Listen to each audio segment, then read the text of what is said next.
असं हे गावाकडचं चुलीवरचं मटण आहे बघा, किती मस्त आहे ते।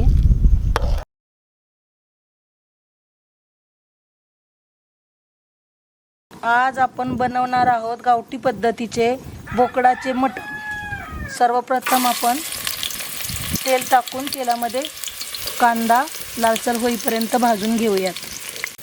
कांदा तर चांगल्या पद्धतीने भाजला आहे, सोनेरी कलर आला आहे। यामध्ये आपण मटण मिक्स करूया। मटणाला हळदी मीठ लावून घेतलेले होतं, आता ते तेलामध्ये टाकून मस्त हलवून घेऊया।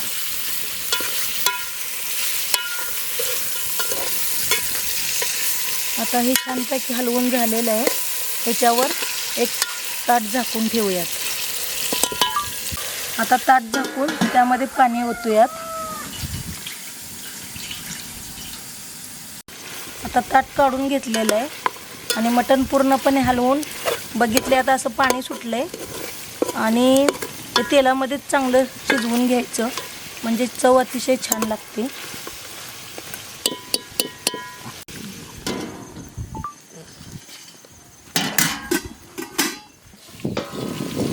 चांगलं तेल सुटलेलं आहे। आता आपण पाणी ओतूया थोडं थोडं करून।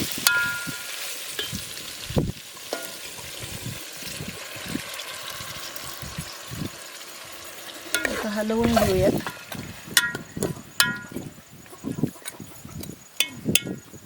आणि पुन्हा झाकून पाणी ओतूयात।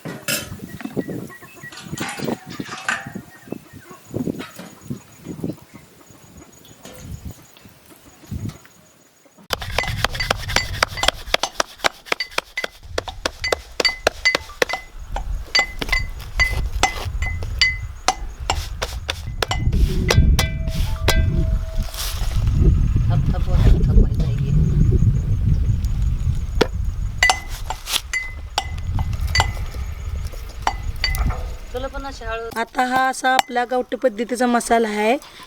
जिरं, खोबरं, लसूण, कोथिंबीर आणि आलं, आणि हा आता आपण चांगला व्यवस्थित भाजून घ्यायचं आहे। तेल गरम करायला ठेवलेलं आहे।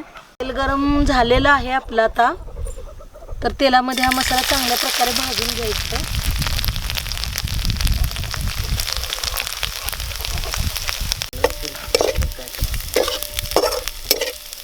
आता हा आपण मटण मसाला घेतलेला आहे, अशा प्रकारे तोही भाजून घेऊयात।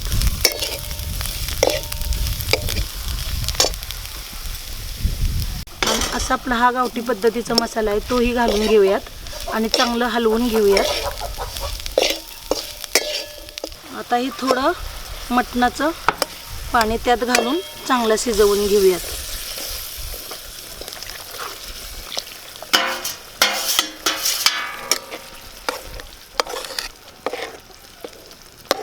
थोडंसं तेल सुटेपर्यंत तर आपण शिजवून घेऊया त्याला।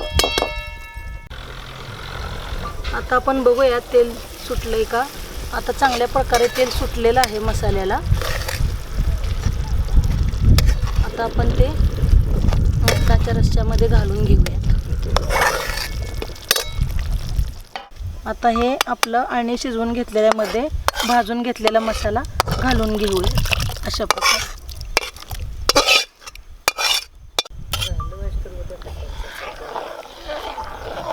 थोडंसं पाणी घालून घेऊयात।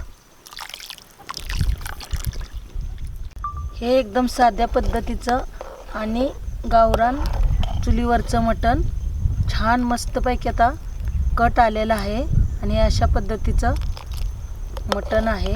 तुम्ही बघू शकता किती मस्त दिसतंय हे। असं हे गावाकडचं चुलीवरचं मटण आहे बघा, किती मस्त आहे ते।